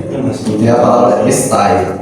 Ah, sei. Eles colocam, então, embaixo eles colocou no grego e lá em cima está 9 da manhã, no texto, né? 9 da manhã. Que eu vi na NVI fala 9 da manhã. Sempre bom na NVI também, tá? Cara, o argumento de Pedro é o seguinte: agora são 9 da manhã, eles não beberam. Ah, porque tá sendo bebê? Ah, eu tenho um tio meu ali, meu amigo, falou pra você. O cara escova os dentes bebendo cerveja, moço. E pinga, e é isso, moço. Escova os dentes bebendo. Não tem disso, não tem hora pra beber, não. Olha agora que acordou. É porque os judeus, né, os homens piedosos, essa piedade não é ter dono dos outros, não, gente. É guardar a lei, tá? O judeu piedoso, homens piedosos, não guarda tudo. E a festa é um dos distintivos de guardar a lei, né? Então, esses homens piedosos, eles jejuavam nos dias de festa. Quando o judeu jejuava, o jejum acabava na 4ª hora, isso é 10 da manhã, ou no pôr do sol. Então, normalmente pôr do sol ou 10 da manhã, então mais cedo possível. Hora dessa, o judeuzinho, ó, tem 3 minutos para entrar no jejum. Então, como que 9 da manhã tá bêbado? Não tem como. Então, quando o Pentecostes desceu? Quando a gente começou essa aula, no domingo às 9 da manhã. Isso tudo aconteceu, no domingo às 9 da manhã. Na hora que a gente estava engraçado já, no domingo às 9 da manhã. Até onde eu ia, mas é hora terceira ainda, agora tá chegando a hora quarta, né? Tá dando 10 horas, só 2 minutos. Então, como que eles estão bêbados se eles estão de jejum? É impossível, isso é algo extremamente improvável. Porque os judeus faziam isso durante os jejuns diários, durante o ano, especialmente em tempos de festa. Então, em tempos de festa, eles não iam quebrar o jejum ali. Em tempos de festa, esperavam-se o jejum até pôr do sol, principalmente, não só até as 10 da manhã. Então, como eles estão bêbados, vocês não comeram nada, nem jejum beber. E a expressão utilizada aí, para embriagar, é de vinho doce. No original grego fala isso. É acrescentado isso, de vinho doce. Então, como os caras estão bebendo de vinho doce, que eles têm que beber uma grande quantidade para embriagar, às 9 da manhã. Primeiro, está de jejum, nem bebeu. Segundo, se não tivesse, 9 da manhã já está bêbado, meu amigo. Isso aí não é vodka, não. Esse vinho doce não é isso, não. Você virou aqui calor na cabeça, não é isso, não. Então, não tinha como eles estarem bêbados, ainda que não estivessem em jejum. Então, Pedro vem para um momento cabuloso, fantasioso aqui, cara. Fantasioso não, cabuloso, extraordinário, excelente, excelente. Para poder derrubar os caras. Então, se eles estão bêbados, Pedro, o que é isso aí então? O que é isso? Mas o que ocorre é o quê? O que ocorre é o que foi dito por meio, por intermédio do profeta Joel. Pedro cita 3 textos do Antigo Testamento aqui. Primeiro Joel e depois ele cita 2 salmos, os quais vão ao Salmo 16.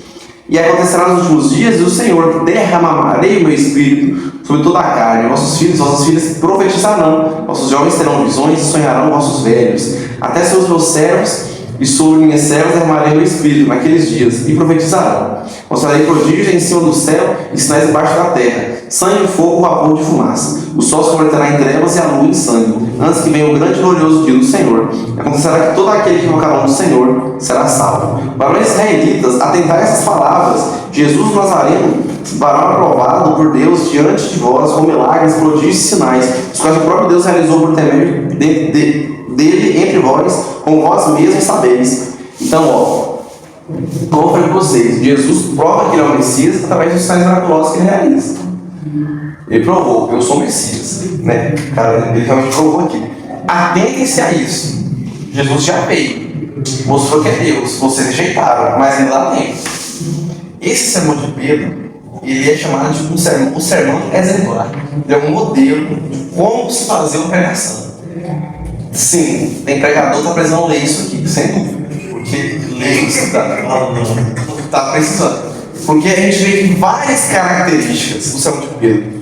Primeiro, o sermão tem Bíblia. É Bíblia. Cara, mas você tá a Bíblia aqui, a Bíblia desse cara vem do Testamento. Isso aqui não tá, essa história está acontecendo, não ser escrita ainda.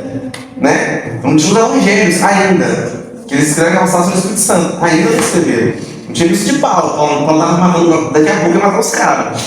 Então, assim, gente, então vamos lá. Primeira coisa, é pregação bíblica, tem que ter Bíblia. E não é só eu ler o texto e ir embora.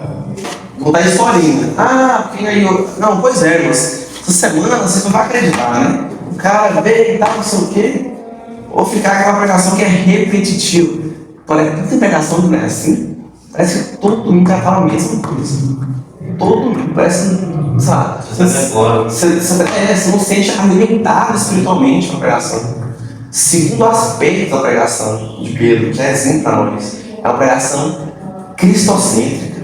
O foco aqui é Cristo. Jesus é o foco em todo o Antigo Testamento, em todo o Novo Testamento também. Jesus é o foco de tudo. Pregação boa, pregação bíblica e pregação cristocêntrica. Okay? Tem que ter Cristo, não tem Cristo, está errado. Tem pregação com propósito. Outro aspecto muito bom que a gente tira aqui é que Pedro se aproveita de uma situação momentânea para poder pregar. A gente às vezes tem dificuldade, né? Como eu falo de Cristo para alguém? Que às vezes a gente quer chegar todo mecânico, né? Todo formal, todo cheio de métodos, todo metódico. Irmão, e aí, não sei o quê. E às vezes a gente tem oportunidade de falar de Cristo no dia a dia.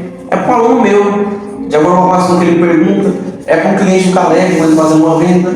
É uma pessoa que às vezes você tem de aproveitando. A gente não gosta, beleza, vai ter esse discernimento de não fazer. Às vezes alguém que o Vitor, se for advogado, vai atender. Então, assim, às vezes a gente está fazendo uma ruim para alguém e a pessoa dá abertura aos falar de Cristo. Mas a cheia de Espírito Santo vai pegar essas brechas. Com experiência também, né? Com prática. E que Pedro, ele, bêbados de modo nenhum. Ele aproveita uma situação local. Jesus faz isso com a mulher no poço e não sim. Ela tá pegando água, ele não chega lá, ou sou o Messias aí. Não chega desse jeito. Jesus chega, e aí? Tá pegando água? Beleza. Ou, tem essa fonte de água aqui. Rapaz, essa fonte vai para a vida eterna. Eu sou a fonte da consciência. Eu sou esse. Aí tem toda a introdução, todo um contexto. Outra coisa, esse quarto aspecto da desgraça de Pedro. Pedro defende o evangelho. Tem gente que se fala mal do pai e da mãe, fala por brigar. Se fala mal da mulher, quer matar o cara, quer matar o outro. Agora, se fala mal de Jesus, tudo bem. Tudo bem, se mal de Jesus, né? É um meme, tudo bem. Tudo bem, falar difícil, não tem nenhum problema. Né? Cara, Pedro não aceita isso. Não aceitou heresia. E ele se indignou. Opa, Deus, cara, vocês estão querendo descredibilizar o agir de Deus? Eu não aceito isso. Ei, como que eles estão bêbados? Agora é 10 da manhã. Vou fazer jejuando aqui, rapaz. Eles estão bêbados nada, não. Então a gente é muito bravo para defender o nosso eu, para defender nossos interesses, para defender as pessoas importantes para nós, e a pessoa mais importante que é Cristo, a gente não defende, muitas vezes. Então atentem-se nisso, defendam. O que Pedro faz aqui a gente chama de apologética, palavra bonita, né? Apologética. Apologética significa defesa da fé. É a capacidade de você argumentar de forma correta e coerente a sua fé, você justificar a sua fé. Pedro, inclusive, fala sobre isso. Irmãos, 1 Pedro 3,15, sejam preparados para dar a razão o quê? De forma racional e lógica. A razão da esperança que é em vós. Qual é a esperança que é em vós? A por vir está aqui para isso. A esperança que Cristo vai morrer, que Cristo morreu e que Ele vai voltar depois para levar a gente. Da mesma forma que Ele ressuscitou, nós ressuscitaremos também. Isso é o verde, não é símbolo. E o fogo é que até lá, até a gente estar com Cristo, a gente vai estar cheio do Espírito Santo, né? O fogo ardendo aqui de 1 Tessalonicenses 5,19, o nosso espírito não apague.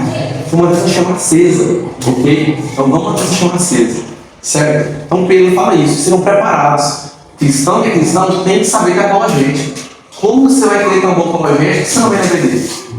Você não estuda a Bíblia, nem lê, por ler você não lê, mas a gente estudar. A gente tem que saber para argumentar, por exemplo. Imagina uma relação de você e fala, tá, mas eu não de línguas, e aí? Por que você não acredita? Então a gente tem que saber essas coisas, tem que entender. Por isso estamos aqui, para estudar, aprender. Aprendo junto com vocês, passo para vocês adiante. Todos nós estamos aqui para aprender. Vocês perguntam, tiram dúvidas.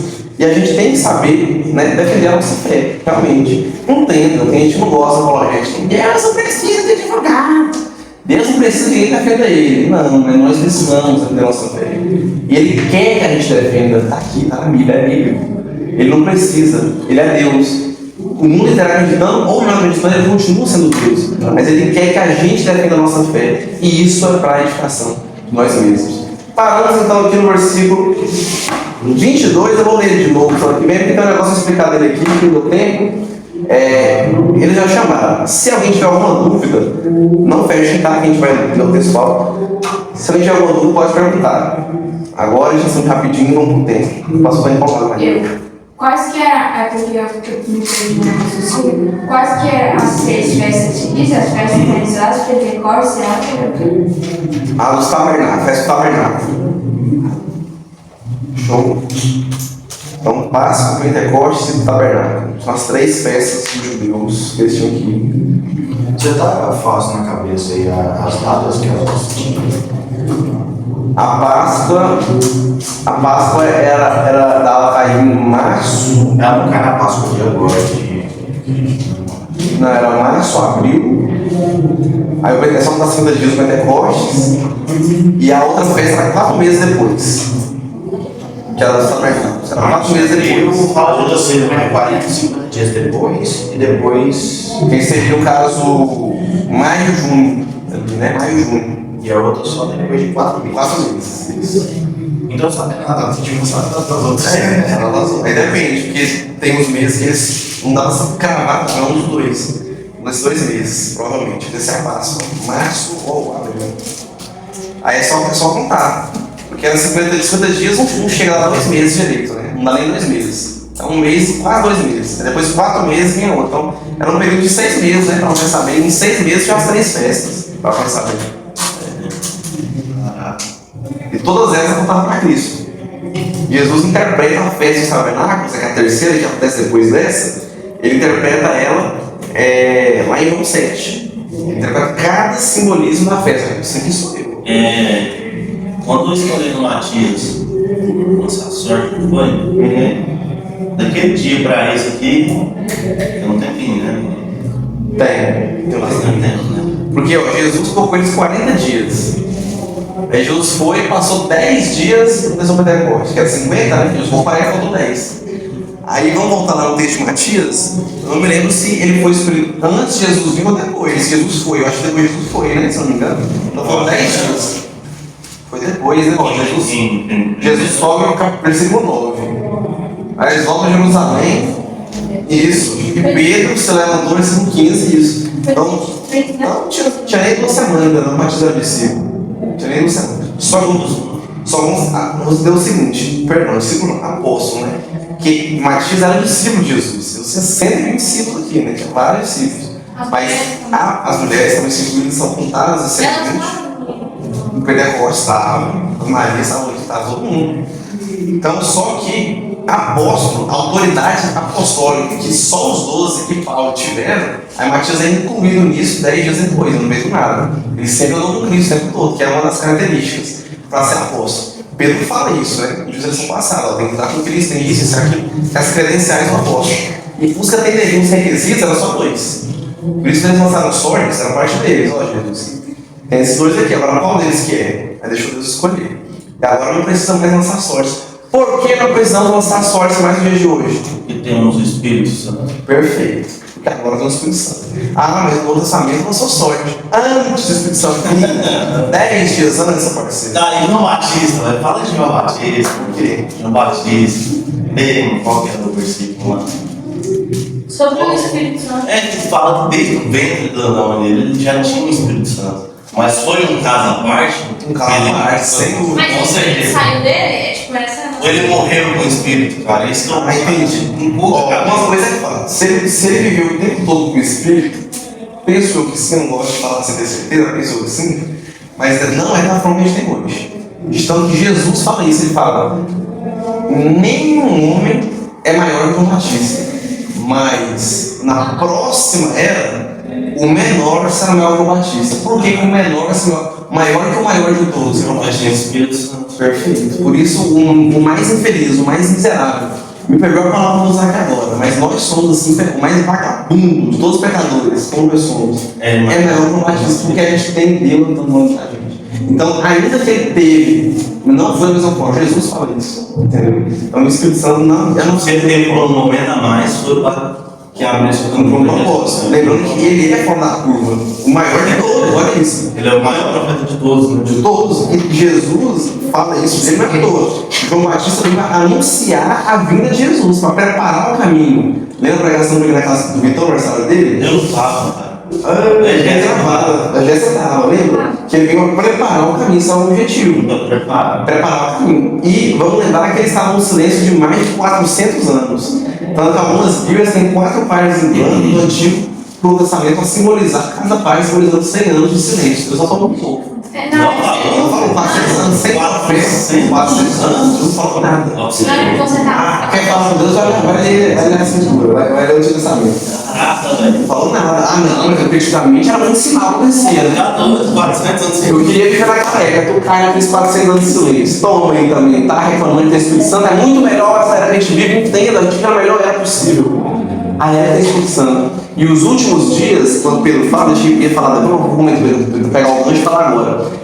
Os últimos dias da igreja começam desde agora. Pedro entendeu que os últimos dias começaram hoje. O Pentecostes veio, hoje começam os últimos dias. Estão vivendo os últimos dias há mais de 2 mil anos. Isso é a última era da igreja. Ok? João Batista ele foi o profeta da página, ele foi o último profeta. 400 anos em silêncio, sem nenhum profeta. A igreja de João Batista apenas anunciava de Jesus. Esse é o Cordeiro de Deus que vai para o mundo. Pode olhar. Mais alguma dúvida? Mesmo, versículo 28, não há maior profeta que o João Batista, mas o menor no reino de Deus será maior que ele. Estragar o quê? Quando você falou sobre que achava que a gente, muitas pessoas acham que tinha sinal toda hora, aí eu lembrei que antes de Jesus e João, né? Tinha passado bastante tempo, né? Sem nada acontecer. E Não sou na época do Batista. Todo respeito, cara. todo respeito. Todo respeito, cara. E aí meu ponto, por que somos maiores de um Batista? É uma graça de Deus. Não é porque a gente merece. Não, jamais. E, inclusive, se você parar para pensar bem, é ilógico você se ensoberbecer com um dom, porque um dom é um presente, é um favor merecido. Então, por que eu vou me ensoberbecer por ser pastor, por exemplo, se foi Deus que me deu isso? Eu só que Deus me deu isso. Não, mas eu me ensoberbeço porque eu canto bem. Quem te deu essa voz? Não, mas eu me ensoberbeço porque eu estudo e tal. Mas Deus te deu essa capacitação para lembrar as coisas que você estudou, inclusive. Então, para falar de forma que as pessoas vão entender que não tem uma porrada de gente que é assim, eles sabem para ele. Isso aí o cara sabe, mas não consegue transmitir nada. O pastor fala, a aula é boa, é vocação. O Vitor tem essa vocação, o Vitor dá aula muito bem. Tem que trabalhar mais, né, Vitor? Você deu só umas 2 ou 3 aulas ao todo, não foi? Foi João 3, depois foi Sansão. Então vamos trabalhar mais, vamos dar mais oportunidade. A Aça é muito bom para dar aula, você vai gostar. Então tem que desenvolver. Demora, para gente chegar nesse ponto, meu Deus do céu. E não tá bom, né? Vai melhorar. Amém. Cada ano tá sem melhorar. Mas demorou demais. Então, vamos dizer assim, teve nas vacas magras, né? Pegou as vacas magras e as vacas gordas agora também. Teve gente que chegou agora, mas agora pegou só as vacas gordas, né? Então pegou as vacas magras. Então, acabou as dúvidas, meninos.